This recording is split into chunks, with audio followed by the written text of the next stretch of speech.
The forwards are fatties. It's the big guys. Yeah, 'cause you The need fatties, weight. né? And the backs are the feekies, the fairies.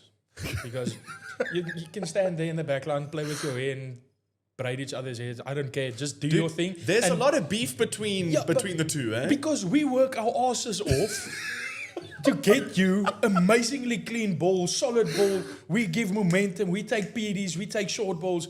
Then they decide to pass it to the outside center. He fucks it up and knocks it. Now that's already put up, out of the 12 phases we played, I myself have put up 3 or 4 phases. Yeah. Now I have to go scrum. And yeah, if I lose the scrum, all of the backs are, yeah, you're scrum cock. But I'm tired. You've been standing in the back line doing nothing. And now you knock the ball on. Now it's my fault if I lose the scrum. Oh, man, for check. I like this drama, dude. I like this drama. The Feekies, don't ever come to me with, yeah, go coach the back line. I'm just going to let them run the whole time. Dude, I think I would be a Firki. Yeah, you'd be a Feekie.